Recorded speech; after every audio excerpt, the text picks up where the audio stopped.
Hello, welcome to Ampheto.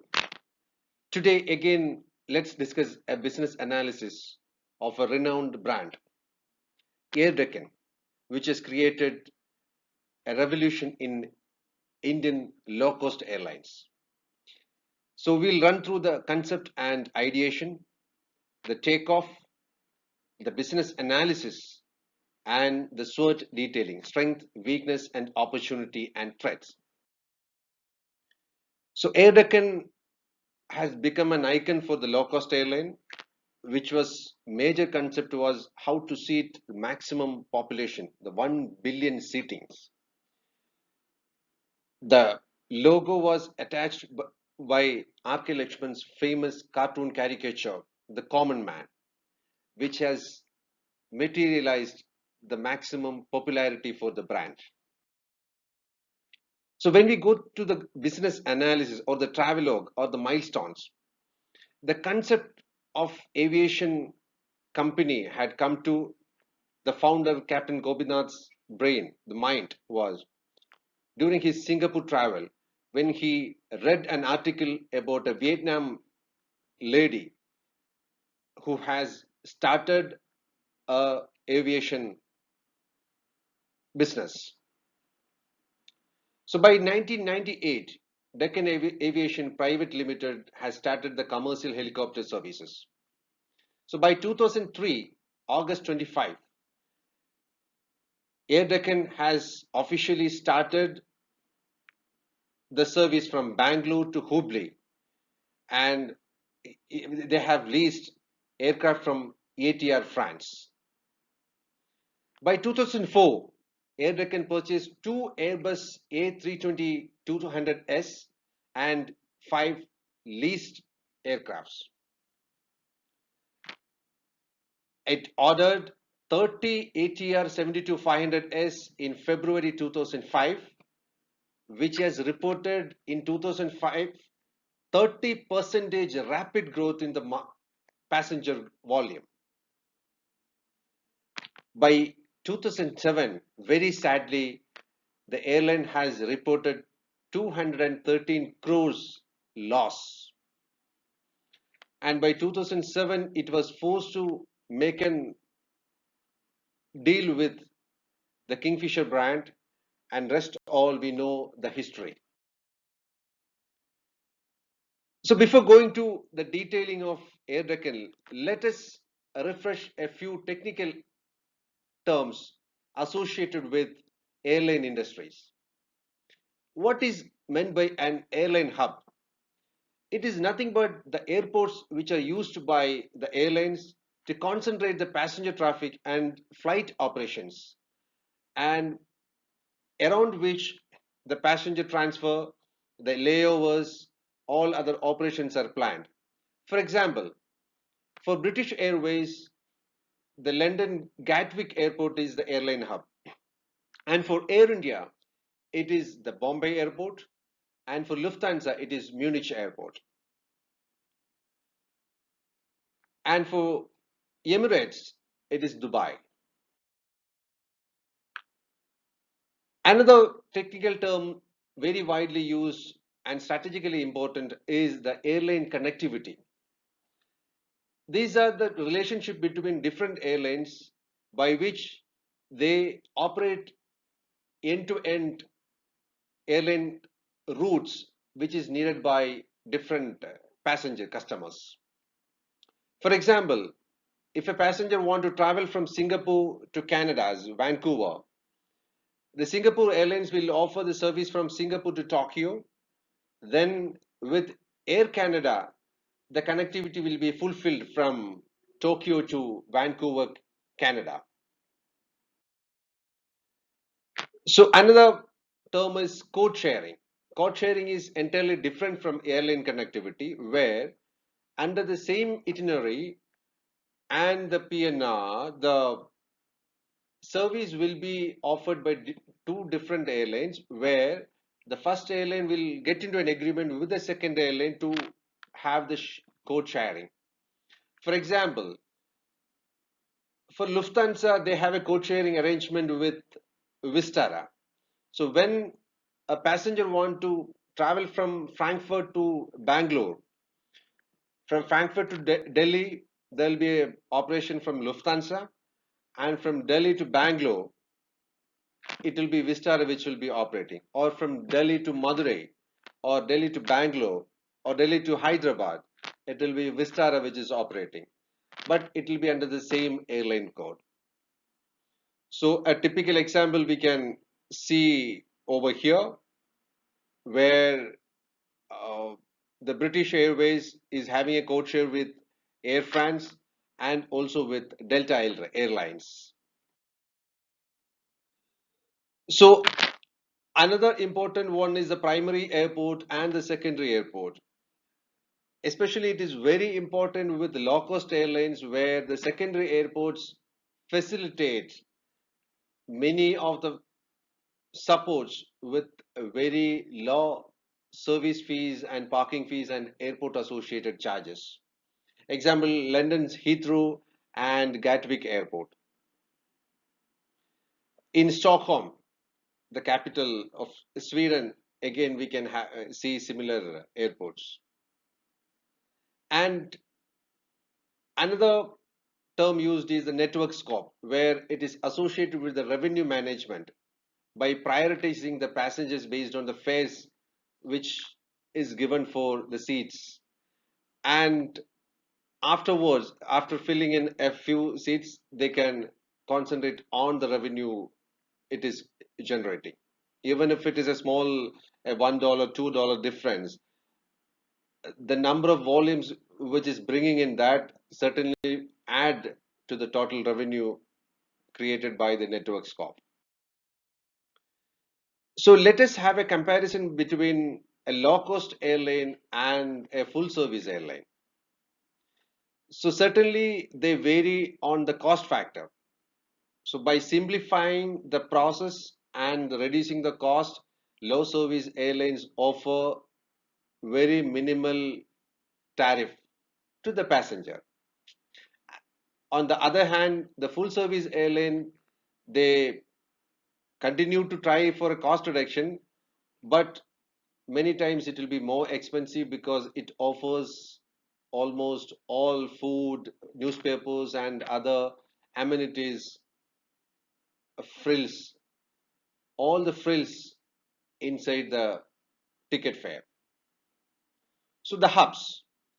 So major operations in the large cities, but for full service airlines, the hubs are very strategic assets. So they are built and they are developed across the needed routes and operated based on those hubs. Interline connectivity. Interlining is very rare. They try to operate between the very short distancing wherever it is possible rather than getting into an expensive interline connectivity with a different airlines. But for a full service airline, their aim is to satisfy the customer, and interline is a very common strategy followed. Code share is very rarely uh, practiced in low cost airline, but it is very common with full service or premium brands, especially on the international routes. Low cost airlines maximum try to utilize secondary airports wherever it is possible, but for full service airline, secondary markets, they don't prefer, they go with the primary airports. Network scope, the low cost airline normally focused on the profitable routes, but for full service airline, almost all the needed routes they'll try to attend for keeping or doing the customer retention. So network revenue system is another feature on which they vary.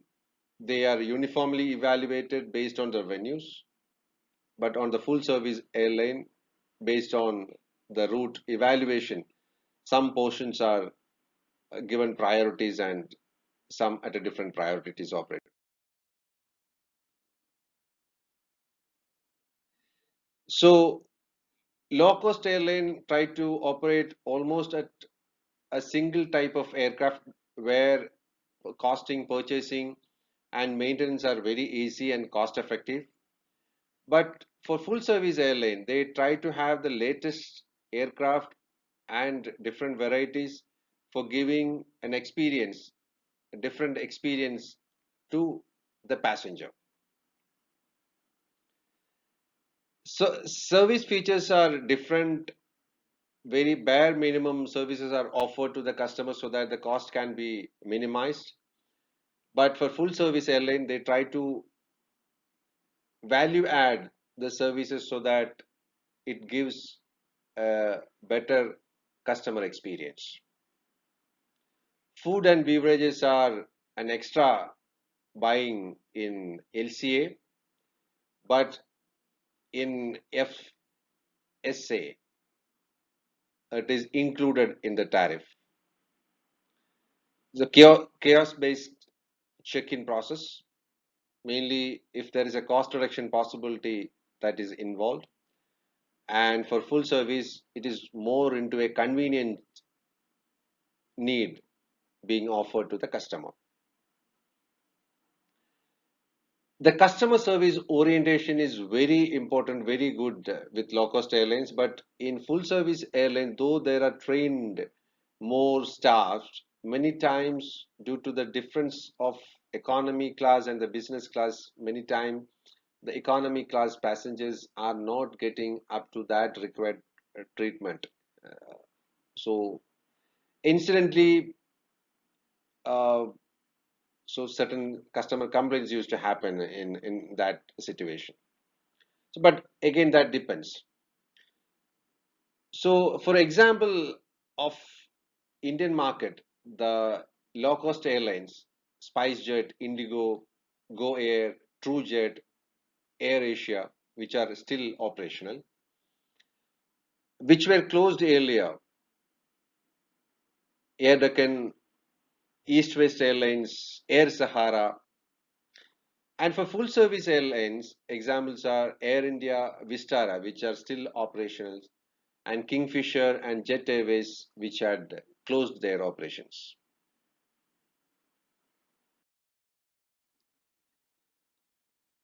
So, how the business idea of Air Deccan has evolved and progressed. So, the cost reduction ideas were realized by offering no frills. What is meant by a frill? When we get into a taxi, if he's offering a free Wi-Fi, that is a frill. When he's offering a magazine to read, that's a frill. Okay, so when he's offering a tab by which we can watch the YouTube, that's a frill. Similar. So let us not offer any frills. Let us concentrate only the function of flying from the start to destination. That's it. So that was the concept of cost reduction idea. And higher utilization of the aircraft by maximizing the flying hours, increase the fuel efficiency and reduce the fuel cost. Okay, and reduce the weight. So how to capture the market? So let us operate the flying in the hinterland by connecting short distances of cities by which more passengers will try, the operation cost will be less, the fuel filling is less. So that can be a strategy for the market capture. So rather than competing with directly with other airlines, it had competed with India's predominant passenger passenger volume, which is the train. So 18 to 20 percentage of the upper class passengers, if they are getting attracted to the airlines, that's a good volume because 98 percentage of the passengers are traveling by train, public, especially for the long distance. And for attracting new passengers, it has it had operated to 9 new destinations where no other airlines had the services. Another phenomenal idea was one rupee ticket, 1 rupee ticket by which it could attract very low income public for whom traveling by airplane at least once in a life was a dream. And how to do a revenue generation when somebody is operating at a 1 rupee ticket, that is definitely going to be at the loss. So for compensating this, a dynamic pricing was offered after 10 seats of 1 rupee ticket, because being a low cost airline, the revenue generation and retention are very important. And for revenue generation, eliminating the middleman or the commission agents was very important. So online bookings were utilized, the technology was utilized, own vendors were utilized. For example, for Air Deccan, the snacks and refreshment was supplied by founder Gopinath's wife, Bhargavi Gopinath. Her venture was Bunworld. By that service itself, Bunworld has generated almost 7 crores of income. So that's a cash flow managed inside rather than going outside. So again, petrol bunks and IRCTC counters were used for the online booking. So coming to the sales and marketing, the advertisements on television had won many hearts through a very emotional advertisement, which was directed by Manoj Pillai and acted by actor Gop Murali, where it is demonstrating a common man's emotional bonding. A carpenter's son is getting a job in Delhi, and he's gifting an airline ticket to Air Deccan's airline ticket to his father. So father flies. Okay, he comes to the airport. The crew is treating him very much, and he's flying. So that is very attractive and captured many public's heart. So no business class and luxury class separations. So that has created an ideological attraction where many laymen was really encouraged at least to fly once in Air Deccan. So Air Deccan had established services to 52 destinations across India. These are those lists we can go through. And how the cash flow, how the fiscal. So sales of airline ticket and related income was reported in 2005, 308 crores of Indian rupees. Then helicopter and chartered services which was offered to the elite class or the politicians, celebrities, movie personalities, businessmen, which had reported 20 crores by 2005. And other income sources like cargo and other income sources reported 32.9 crores. Total income reported was 361 crores by 2005, by which they made a profit of 72.5 crores. And number of hours, flying hours by different aircrafts were.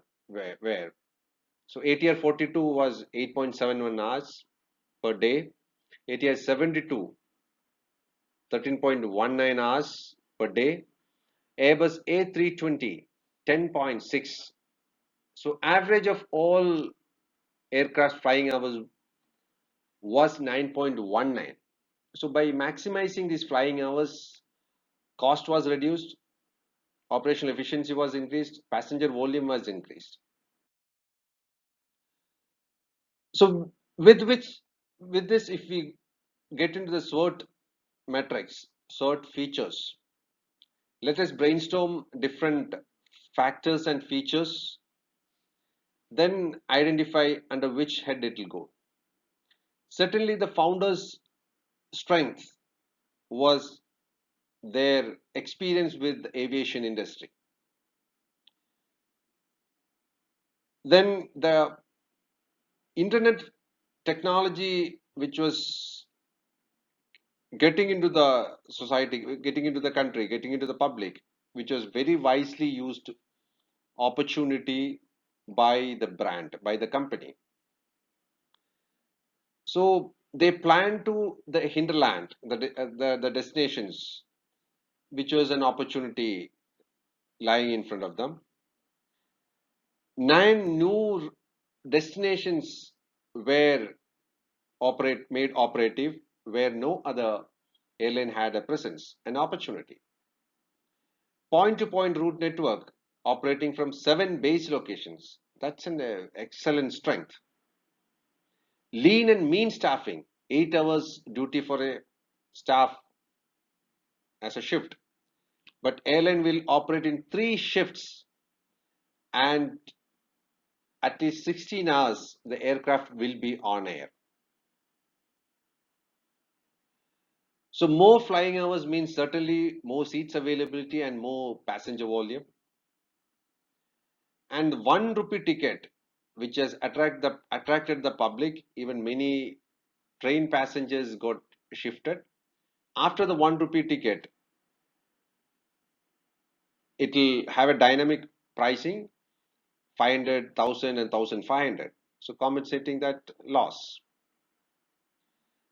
So certainly 1 rupee ticket and increasing the flying hours means the number of seats offered are more. So even if per flight it is 10 1 rupee ticket, if they operate 10 flights, that means 100 1 rupee tickets are offered per day. Excellent idea. A strength factor. So food vendor from his own family, strength factor, and strong online presence, an opportunity utilized. IT infrastructure, which has improved, an external factor available, made it was very well utilized opportunity, and they could do a fundraising for 40 million US dollars, an opportunity. So, but the very basic idea of cost reduction had turned into a weakness because cost reduction had many limitations or a boundary, and investors were not ready to participate on a doubtful sustenance, which they were afraid of its losses. It's a threat. The fixed cost of fuel and other related expenses, which was a weakness. Rupees 6 lakhs per flying was estimated, which effectively demands rupees 300 per ticket. So it's a threat. And some of the allied companies like IT company Sita, which had started their own airway business, a threat. They mostly focused on the South Indian regions, so which had largely affected the branding of the airline, and that is counted as a weakness. So fuel cost and related government related charges didn't have a wave, and first low cost airline which had created the public attraction, that was an opportunity.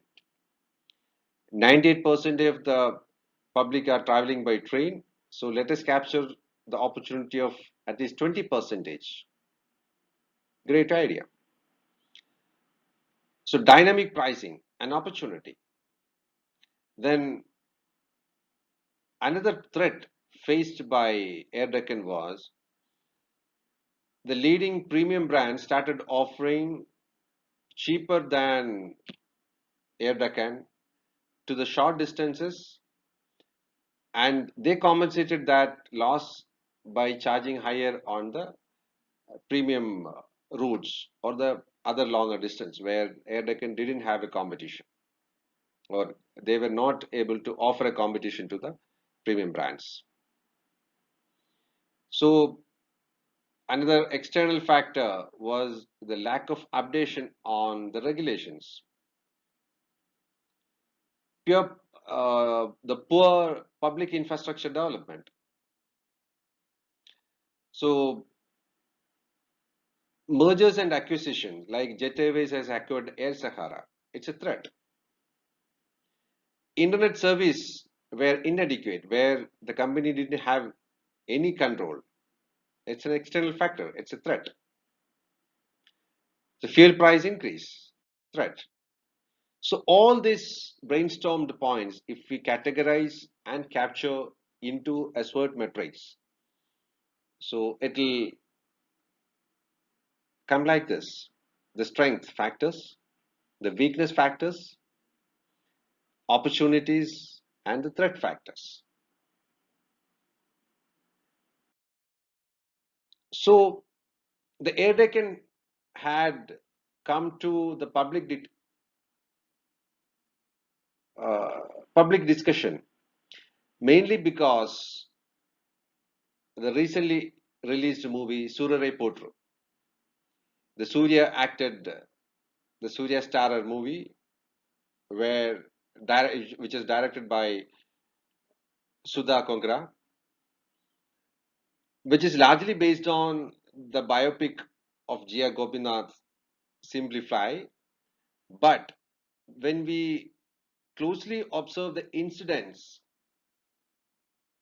picturized in the movie, it has larger similarities or very close similarities with India's first private airline, East West, which was started by Taqiyudheen, a Mumbai based businessman who was murdered due to the business rivalry. So, the very much villain picturized in the movie is assumed to be the chairman of Jet Airways, Mr. Naresh Goyal. So, apart from this, what are the business motivation learnings from the movie Soorarai Pottru? It is very wisely demonstrating the crowdfunding where the hero who want to make his own airline for the benefit of the poor man. It is largely supported by the villagers because they want to see the airplane landing in their hamlet, and all of them at least once in life can fly on an aircraft. Very good example. So it shows how the family and the society support is very important for an entrepreneur. The hassles from the monopoly, what are the threats, challenges they should expect, and how the red tapeism and nepotism are very predominant in our very system, and how should we expect those challenges. But there we should not lose our hope. There should be a plan for B, plan A, plan B for becoming successful. And throughout the life, how the relation building is very important for a entrepreneur. For an entrepreneur, how the relation building is very important. even during your professional life, your friend circle, your society, wherever it is. So, with this, we conclude today's business analysis session, and we'll meet up again on a very interesting and important topic. Thank you and goodbye.